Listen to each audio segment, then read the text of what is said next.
Donc là, les éléments que je vais vous montrer, ils sont donc issus de ma thèse, qui est toute récente. Hein, donc je suis vieille, mais je suis un tout jeune docteur en sciences infirmières. Qui a été réalisée sous la direction de Diane Morin, qui est l'ancienne directrice de l'UFLS. Il faut savoir qu'en Suisse, c'est vrai qu'on a une immense chance depuis quelques années maintenant d'avoir une formation de base qui est donc au bachelor. Et puis, ils ont la possibilité maintenant de poursuivre avec un master que j'ai réalisé, terminé en 2011, et de faire le doctorat. Donc c'est vrai que c'est une condition qui favorise, et vous l'avez souligné dans les communications précédentes, c'est vraiment un socle qui permet et qui crédibilise et qui rend nécessaire la recherche aussi en sciences infirmières. Donc nous avons la condition vraiment exceptionnelle. Et puis voilà, là, donc c'est les résultats de ma thèse. Je ne vais pas expliquer tout l'histoire de ma thèse. Donc, pardon. Alors, bon, alors vous avez vu en fait le titre de la thèse, vous l'avez vu dans le résumé. Donc j'ai voulu étudier l'effet du massage des mains sur les biomarqueurs de stress.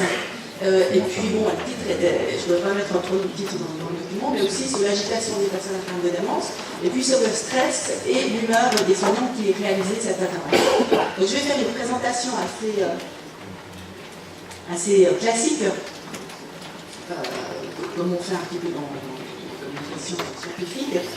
Vous présentez la problématique, le cas théorique, le début de l'étude, la méthodologie mixte qui a été utilisée, parce que c'est ça qui fait l'intérêt de cette présentation maintenant, avec les résultats qui concernent les patients, les soignants, et puis une discussion qui montre l'intérêt d'avoir ces deux approches.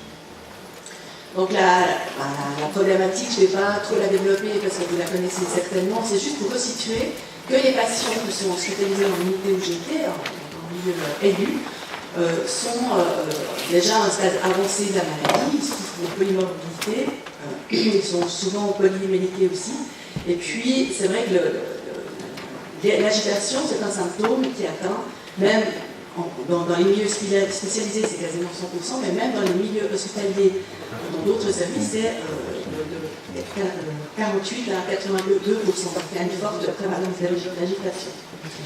Les conséquences de l'agitation sont délétères bien sûr pour les patients eux-mêmes parce qu'ils ont une augmentation vraiment de l'inconfort, c'est un signe vraiment de détresse émotionnelle, un risque de chute, de remontée. Donc c'est vraiment quelque chose d'extrêmement inconfortable pour eux. Et ça l'est aussi pour les soignants. C'est vrai que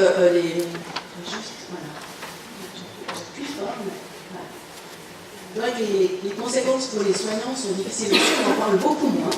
Mais c'est vrai que c'est une source vraiment de difficulté de s'occuper de cette patientèle pour les soignants.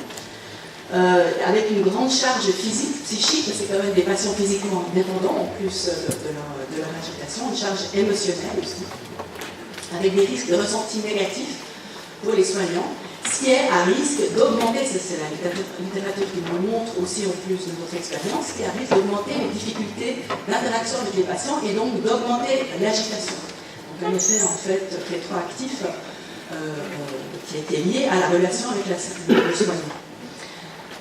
Donc les soins à cette population, c'est un véritable défi auquel on est confronté depuis longtemps et qui n'est pas pour le moment vraiment absolu de résolution. Donc on a des approches prioritairement malheureusement encore trop pharmacologiques et il est absolument nécessaire de développer des approches non pharmacologiques. Donc là aussi, j'ai fait toute une revue de la littérature autour du phénomène de l'agitation, de l'inconfort autour de l'agitation, toute une littérature aussi qui existe autour du toucher, des approches corporelles, je ne vais pas vous développer ici. Là, je voulais juste situer que j'ai touché dans mes revues de littérature à des domaines qui touchaient aussi bien aux sciences infirmières qu'aux sciences humaines, aux sciences biologiques et médicales, et puis neurosciences et bien sûr sciences infirmières. Donc, plus spécifiquement pour le massage des mains, donc je vais m'arrêter juste à quelques petits éléments. La littérature montre que le massage des mains a un effet favorable sur l'agitation auprès de ces patients, mais dans un milieu de longue durée. Moi, ça veut dire que j'avais des patients dans un milieu aigu. Il n'y a pour le moment aucune recherche qui a été réalisée auprès de cette population-là. Et les effets sont visibles juste après le massage, mais on ne sait pas du tout s'ils sont durables. Donc moi, j'envisageais vraiment dans mon étude de voir si cet effet semblait un peu plus long que juste quelques minutes après le massage. Le massage est connu, selon la littérature, comme pouvant avoir des effets biologiques de des marqueurs biologiques du stress, c'est essentiellement le cortisol, mais là, la littérature aussi était variable, et je me questionnais aussi sur le pourquoi de cette variabilité.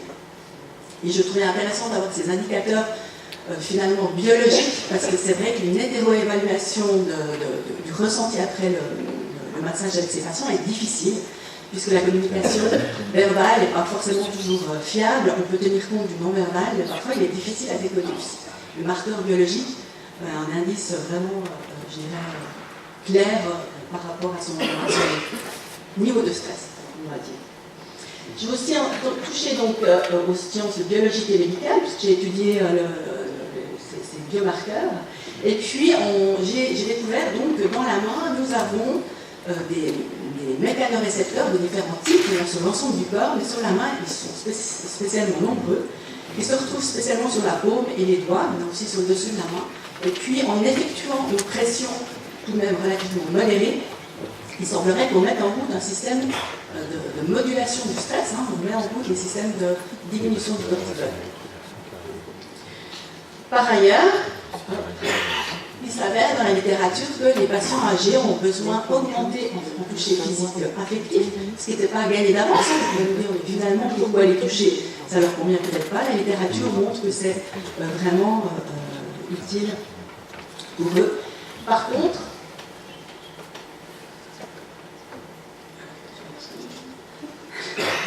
ça me stresse. Vous sentez que je suis un peu stressée, c'est vrai que j'ai... Oh voilà.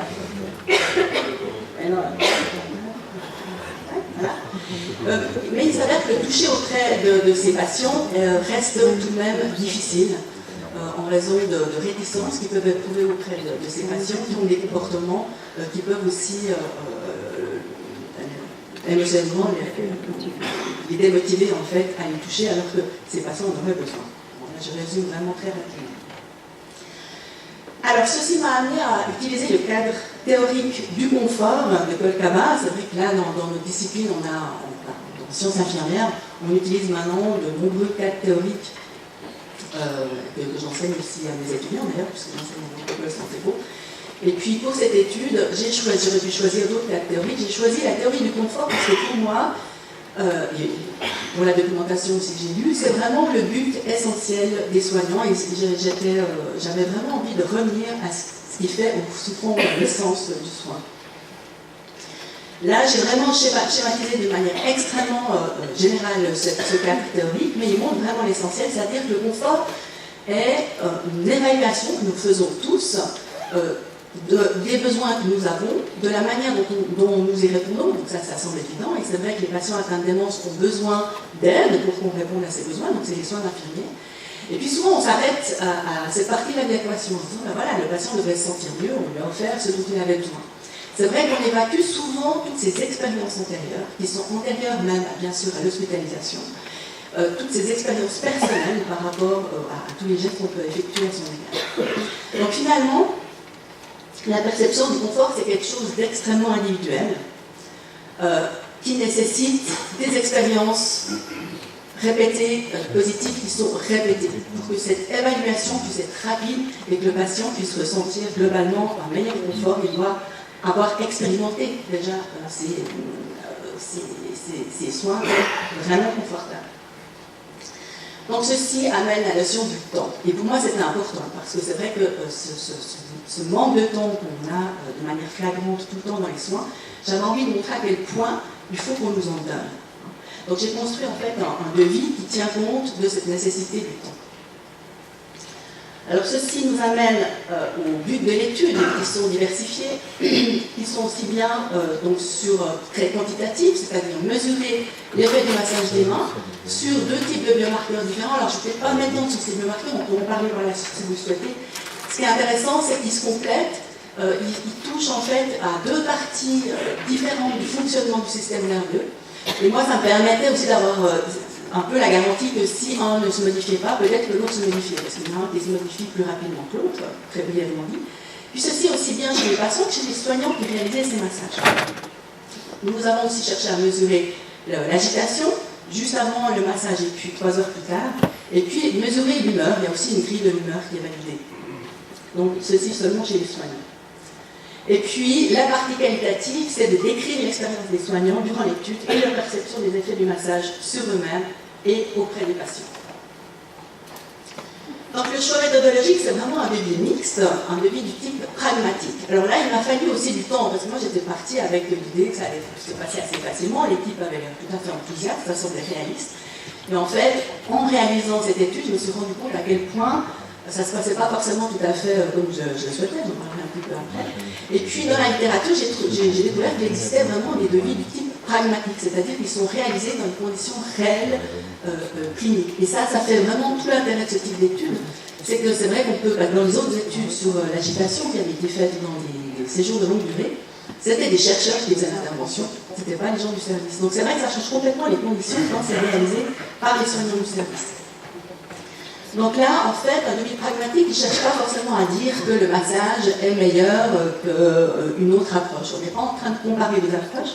On vérifie juste qu'une approche, comment le patient vit une approche par rapport aux soins classiques et habituels du service. Donc c'est un devis mixte, essentiellement quantitatif et une partie qualitative. Ça aurait pu être une moitié-moitié, mais c'est vrai que j'ai aussi dû faire des choix puisque j'étais seule pour réaliser cette étude. Avec 3 volets conjoints. Donc une étude pilote randomisée et contrôlée auprès des patients. On verra les difficultés tout à l'heure de cette approche-là. Une étude exploratoire quasi expérimentale auprès des soignants. C'était parce que les soignants faisaient soit des massages, soit étaient contrôle suivant les jours. J'avais un nombre limité de soignants. Et puis les focus group qui ont été réalisés avec les soignants qui réalisaient les massages, ceci avant le début d'études, au milieu d'études et à la fin d'études. Donc le contexte, c'était donc un hôpital spécialisé de l'âge avancé, avec des situations aiguës, des patients qui sont en situation aiguë du trouble du comportement, donc surtout l'agitation. Comme j'ai dit, il n'y a pas d'études non pharmacologiques qui ont été réalisées auprès de ces patients-là.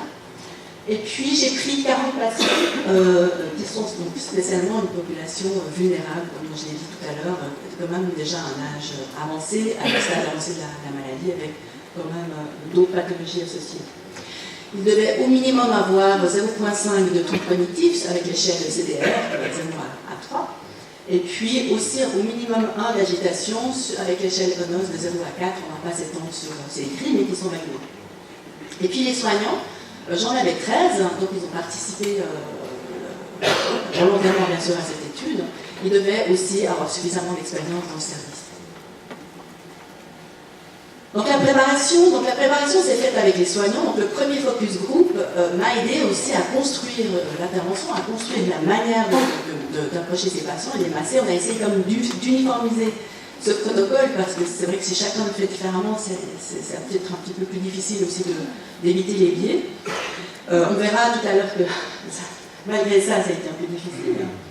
Et puis, l'intervention, chaque patient, et c'est là que la notion de temps a été vraiment introduite, recevait 9 massages des mains sur une période de 3 semaines.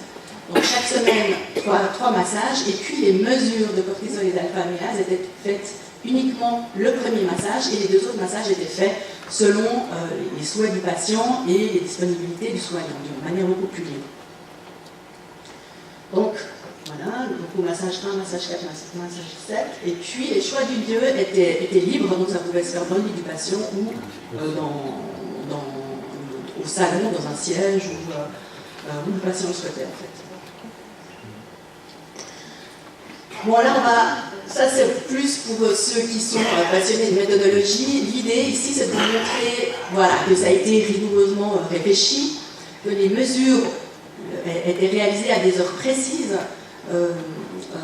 les jours où il y avait les relevés, parce que c'est vrai que le cortisol et l'alpha-amylase ont des rythmes circadiens qui sont opposés, qui sont en miroir.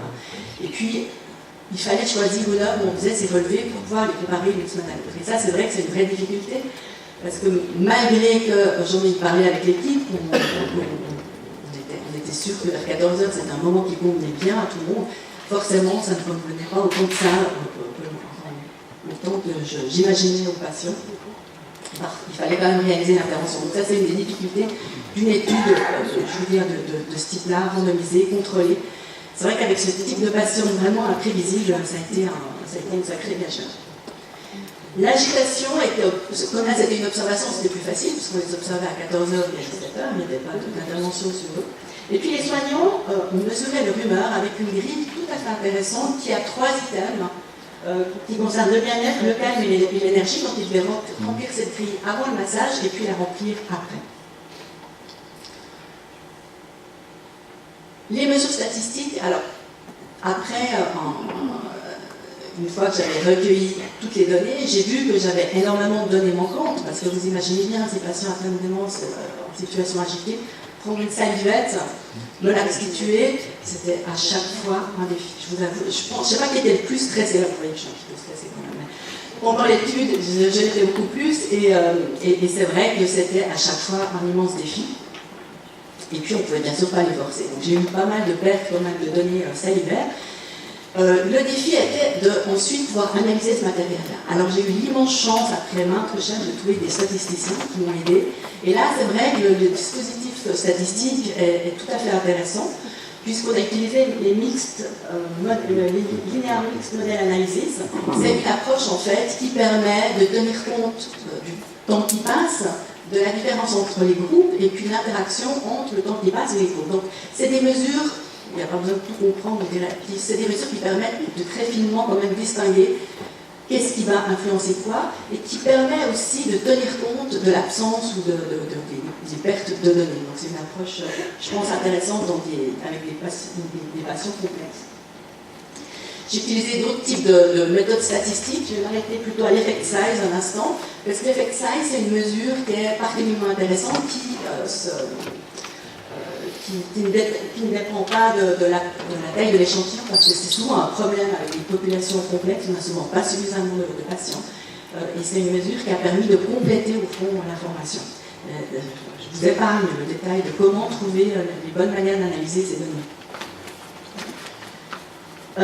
La méthodologie de la partie qualitative, alors on a fait des focus group, on en a parlé tout à l'heure. Ce qui est intéressant, c'est que ça permet d'utiliser vraiment les ressources du groupe, sa dynamique. Il faut beaucoup de confiance tout de même dans le groupe pour que ça se passe bien, pour que les gens puissent amener vraiment des informations, je dirais, véridiques et pas juste pour faire plaisir aux chercheurs. Mais là, c'est vrai qu'il n'y avait aucun problème avec ce groupe, au contraire, qui amenait facilement les difficultés rencontrées.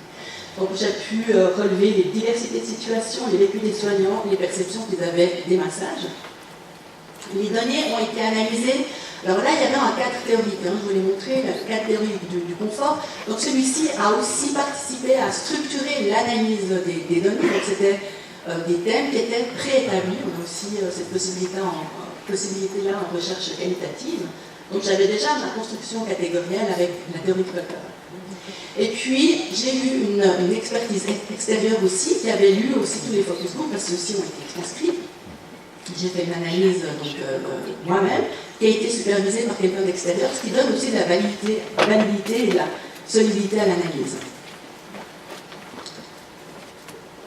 Les difficultés rencontrées, alors j'ai eu une grande variabilité dans la durée du massage des mains. C'est vrai que moi je me disais, mais ils vont tous être ravis d'avoir un massage des mains, donc je suis partie avec une approche relativement naïve de la chose. Et c'est vrai que la durée moyenne est de 15 minutes et ça allait de 2 à 20 minutes. Mais on a gardé toutes ces données dans l'analyse, ce qui peut expliquer aussi que les résultats ne sont pas aussi massifs qu'on pourrait espérer avec une diminution tout de suite de l'orthidole. L'organisation des massages est complexe, parce qu'il y a des imprévus multiples, des vacances, des congés, donc pour avoir suffisamment de soignants chaque fois. Des relevés vraiment difficiles, donc de nombreuses pertes de données, des patients qui sont sortis de l'étude aussi, au fur et à mesure de l'avancée de l'étude, parce que le massage ne leur convenait pas, ou parce qu'ils ne voulaient plus les relevés salivaires. Des décès aussi, parce que c'est des patients quand même qui étaient déjà en état de maladie assez avancée. L'horaire qui n'était pas toujours adapté, je l'ai dit, et puis un recrutement beaucoup plus difficile que ce que j'imaginais, parce que c'est vrai que c'était un hôpital spécialisé, les patients venaient parfois juste quelques jours ou 2 semaines et repartaient. Donc des conditions, et ça c'est les conditions réelles que vous rencontrerez aussi vous avec votre patient. Au niveau des résultats quantitatifs, alors là aussi je ne vais pas détailler le pourquoi du comment, je vais juste dire que les résultats sont significatifs aussi bien pour le cortisol et l'alpha-amylase, mais nous devons tenir compte de l'ensemble des facteurs. C'est-à-dire qu'il faut faire le massage durant, en tout cas 3 semaines, pour qu'on puisse parler d'un résultat significatif. Donc effectivement, pour voir une modification et une différence entre les groupes durant l'étude, les 3 semaines étaient nécessaires. Donc là, on ne peut pas s'attendre non plus à ce que les résultats soient d'une semaine à l'autre tout de suite extrêmement importants. Donc ceci explique l'intérêt de tenir compte du temps, que le patient ait le temps d'expérimenter positivement cette approche-là. J'ai fait donc des petites tests de students aussi, excusez-moi, spécialisés, mais on les voit surtout significatifs en 2e semaine. Alors qu'en 1re semaine, ils avaient même plutôt tendance à augmenter. Donc là, c'est vrai que c'est à force de répéter cette approche-là, le patient pouvait se rassurer et même se mettre réellement à apprécier, même à s'endormir dès la 3e semaine. Voilà. Là, c'est les résultats de la magnitude de l'effet size. Donc là aussi, c'est un petit peu spécialisé. Ce que je voulais surtout montrer, c'est qu'au fond, la 1re semaine, on voit plutôt presque une péjoration au niveau du cortisol et de l'alpha-amylase. Donc, le premier massage des mains que les patients recevaient, ça avait tendance à augmenter leur stress. Donc, je peux vous expliquer, vous imaginez mon stress quand j'ai vu ça. Et au fond, après, avec les données qualitatives, on a pu comprendre. La 2e semaine, les résultats étaient vraiment en faveur d'une baisse du cortisol et de l'alpha-amylase, et cette diminution est même concomitante la 3e semaine. Donc plus les patients recevaient du massage, plus son stress, enfin ses marqueurs biologiques de stress diminuaient. Au niveau de l'agitation, c'est presque le contraire. Alors on voit une amélioration de l'agitation la 1re semaine, cette amélioration un peu moins importante la 2e, et puis l'agitation augmente même la 3e semaine. Et là aussi, sans données qualitatives, ces données sont quasiment impossibles à interpréter. Quand on va regarder les données qualitatives, on se rend compte que déjà l'échantillon diminue. Et puis la 3e semaine, en fait, c'est l'item déambulation qui augmente. Donc les patients sont plus agités, mais c'est parce qu'ils sont en train de déambuler dans le service, ce qui est plutôt quelque chose d'assez positif, c'est-à-dire qu'ils sont capables à nouveau de se mobiliser. Ceci montre aussi les limites des résultats quantitatifs, je dirais.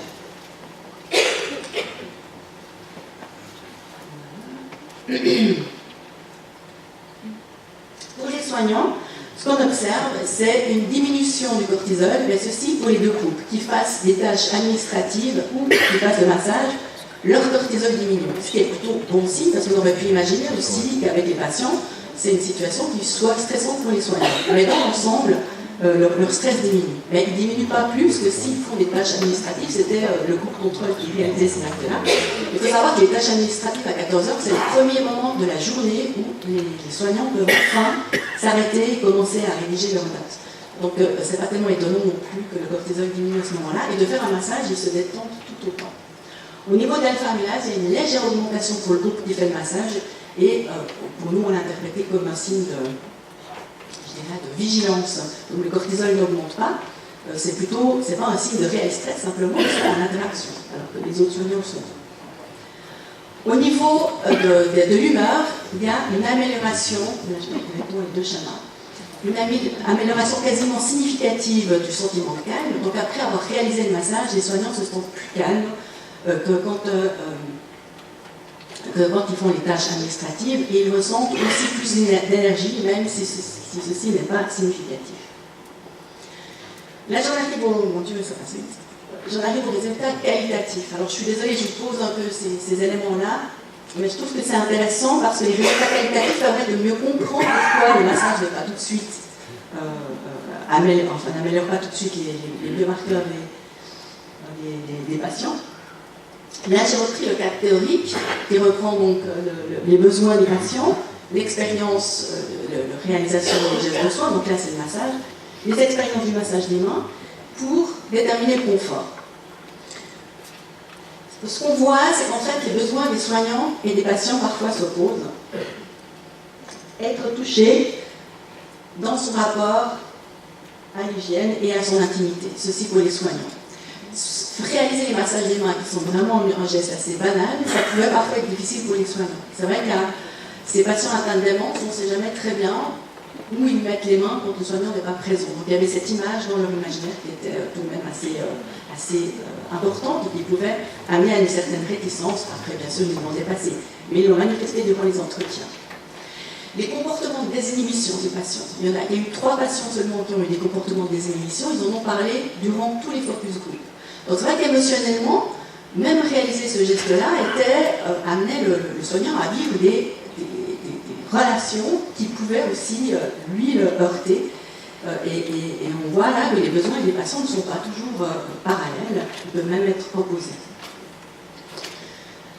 Les pratiques individualisées, les soignants devaient constamment s'adapter à l'imprévisibilité des patients. Et c'est vrai que les massages qui étaient réalisés en dehors des moments de mesure étaient vraiment beaucoup plus appréciés de la part des soignants et des patients, parce qu'ils pouvaient vraiment s'adapter au rythme du patient, le reporter, le faire à un autre moment. Donc c'est vrai que là on se rend compte aussi des limites d'une approche, je dirais, randomisée à un moment précis. Et puis des comportements non-verbaux qui étaient parfois paradoxaux. Le patient tend la main et puis dit non, il ne veut pas de massage, alors qu'au fond il en voulait un. Donc c'est vrai qu'ils ont dû chaque fois composer, moduler en fonction des comportements non-verbaux et non-verbaux des patients. Et puis les expériences, c'est vraiment une histoire d'interrelation. C'est vivre des expériences parfois variables. Il y a parfois des phrases très fortes qui émergeaient. C'est-à-dire que le patient, parfois il est attachant, mais parfois il ne l'est pas du tout. Et c'est vrai que là on se rend compte qu'il y a quelque chose de fort qui se passe entre patient et soignant. Donc j'ai trouvé très honnête de la part des soignants d'oser dire que parfois certains patients ne sont pas attachants. Ça veut dire que certains sont quand même à risque d'iniquité. Il y a le risque que la qualité des soins ne soit pas la même pour tous les patients. Donc ça c'est à relever, c'est intéressant. Et il semblerait donc que le confort ce soit vraiment un processus interdépendant entre patients et soignants. Que le confort c'est quelque chose qui se construit d'une manière, je dirais, mutuelle. Donc ceci nous amène à ce confort, qui est un processus interdépendant. Donc là, je vous laisse lire, prendre connaissance des 2 phrases qui montrent que les soignants ressentent presque une contamination du stress, c'est-à-dire que eux, quand ils se sentent dans un état de détente, ils ont l'impression que ça peut calmer le patient. Et réciproquement, si le patient est calme, le soignant, lui, se calme aussi. Et de même, s'il est agité, si le soignant est agité dans un état un peu d'inconfort, il risque de transmettre son inconfort au patient. Donc on voit vraiment là, quasiment une sorte des effets qui sont mutuels, bénéfiques ou négatifs, avec une contamination soignant-soigné qui est possible. En tout cas, verbalement, on ne l'a pas vu au niveau du... Forcément, c'est parce que j'ai analysé au niveau du biomarqueur, mais ce serait à faire. Et ce processus interdépendant, ça m'a fait aller, bien sûr, approfondir la littérature un peu plus sociologique. C'est vrai qu'on se rend compte que les soignants doivent résoudre une double contrainte. Ils ont à réaliser des soins d'hygiène qui sont parfois vraiment difficiles, vous imaginez bien que ces patients complexes, dépendants, qui sont au niveau d'hygiène pas forcément toujours très propres, et puis dispenser en même temps des soins humanistes. Donc ils sont tout le temps en train de balancer entre les soins hygiénistes et tout de même être dans une approche vraiment de contact humain, et que c'est difficile pour eux. Ils doivent être proches et distants en même temps, et c'est un véritable défi. Donc en fait, dans cette étude, les soignants sont passés d'un toucher considéré comme idéal, d'un massage idéal, au début de l'étude, ils étaient aussi enthousiastes que moi, à quelque chose de beaucoup plus nuancé au fur et à mesure des focus group, en rapport avec la réalité du vécu, à un toucher qui est considéré plus comme quelque chose de l'ordre du réparateur. Et puis là, j'ai repris en fait les travaux de Rimbert sur ces soins réparateurs.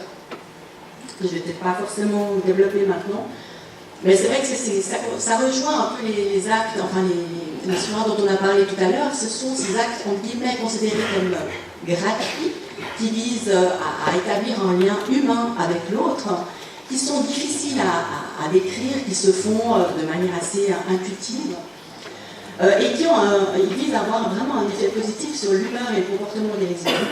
Et pour ces patients-là, ils sont aussi facilitateurs des soins d'hygiène. Donc ils ont aussi une petite composante utilitariste pour les soins. Donc l'auteur Rimbert propose, il suggère de sortir d'une distinction cure-care, ce qu'on a un peu entendu tout à l'heure, et puis vraiment d'exploiter la polysémie du terme care, dans lequel on peut mettre pas seulement prendre soin de l'autre, mais vraiment établir une relation plus personnelle et utiliser vraiment une grande forme de sollicitude.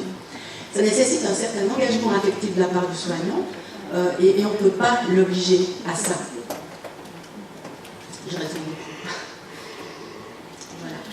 Donc finalement, cette étude, elle amène des éléments très quantitatifs qui sont plutôt en faveur du massage, heureusement pour moi, mais c'est vrai qu'il a fallu tout de même utiliser des statistiques assez sophistiquées. Mais ce qui est intéressant, c'est que ces statistiques sophistiquées, elles existent et on peut les exploiter dans des situations complexes. On voit une légère amélioration de l'agitation, mais c'est vrai que ce n'est pas forcément le résultat le plus significatif, le plus majeur, mais en tout cas, les premières semaines, c'était très visible. Et puis, une amélioration du calme et de l'énergie chez les soignants qui est en cohérence avec leurs biomarqueurs. Donc ça, c'est du matériel quand même assez bien circonscrit. Et puis, d'un point de vue qualitatif, on voit l'importance du lien, mais que plusieurs massages sont nécessaires pour construire ce lien autour de ce geste qui est finalement relativement intime. Et que le confort du patient et des soignants est réellement interdépendant, et que les soignants sont dans cette étude passée d'un toucher justement un peu idéalisé à quelque chose de plus réparateur. Donc l'idée dans cette étude, c'était de vous montrer, enfin dans cette présentation, c'est de vous montrer en fait qu'on ne peut pas comprendre les données salivaires sans avoir des éléments plus qualitatifs. Et d'ailleurs, la littérature, les chercheurs commencent à arriver à ce constat-là. Donc il y a de plus en plus maintenant d'études qui amènent des éléments qualitatifs qui font les mesures des biomarqueurs. Les études de Marchand, mais ça c'est plutôt dans la santé au travail. Et puis ça permet de relever l'intérêt d'avoir des études pragmatiques réalisées dans les conditions concrètes du terrain. Alors c'est vrai que si le contexte est moins maîtrisé que dans une étude classique randomisée, on a au moins des résultats qui sont réels et qui sont donc plus facilement transférables. Ça permet d'avoir une connaissance vraiment en profondeur de cette réalité des soins. Donc les limites, c'est d'avoir une validité interne qui est relativement modérée tout de même, parce qu'on a perdu pas mal de patients au cours de route et des données. Mais la force, c'est que ça devient reproductible et pragmatique. Donc même si l'analyse des données, c'est vrai que si quelqu'un d'autre les faisait, les données qualitatives, si c'est quelqu'un d'autre qui les ferait, il y aurait peut-être un peu des résultats différents. Mais on peut reproduire en tout cas le processus. Donc ces résultats ont une grande validité écologique, donc malgré le faible échantillon, on peut assez facilement maintenant recommander le massage des raies des mains auprès de cette population-là, parce qu'on connaît l'ensemble en fait de la situation.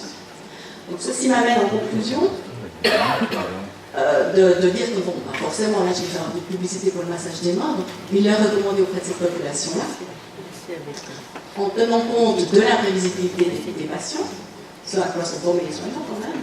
Et puis l'intervention de massage, c'est un phénomène finalement qui semblait banal a priori, qui a un phénomène complexe qui touche à de nombreuses dimensions justement fonctionnelles. Et puis une méthodologie mixte pour moi est quelque chose à suggérer. Et puis pour offrir ce type de soins, il faut absolument envisager la notion de temps. Alors vous, ça c'est l'expérience qu'on a tous, mais c'est vrai que c'est intéressant de pouvoir le documenter. Et puis les perspectives de recherche, ce serait de prévoir des devis plus adaptés aux phénomènes complexes, c'est-à-dire que là, moi je ne ferai plus jamais une intervention à 14 heures, ça je peux vous dire avec des relevés pareils. Il faudra trouver une autre méthode, mais on ne peut pas appliquer comme ça une approche à un horaire précis avec des patients aussi imprévisibles. Et puis l'idée c'est de poursuivre des projets de recherche interdisciplinaires avec justement des devis mixtes. Et puis finalement, pour pouvoir convaincre aussi les autorités à un remboursement de ce type de geste, il faudrait faire des études coût-bénéfice pour argumenter le remboursement auprès de la santé publique. Voilà, donc ça c'est un peu la suite qui m'attend et qui attend, j'espère, les étudiants. Parce que, voilà, l'idée c'est de motiver la jeunesse aussi à poursuivre. Voilà. Alors, je remercie aussi tous ceux qui m'ont soutenu durant cette étude et puis surtout merci à vous pour votre attention.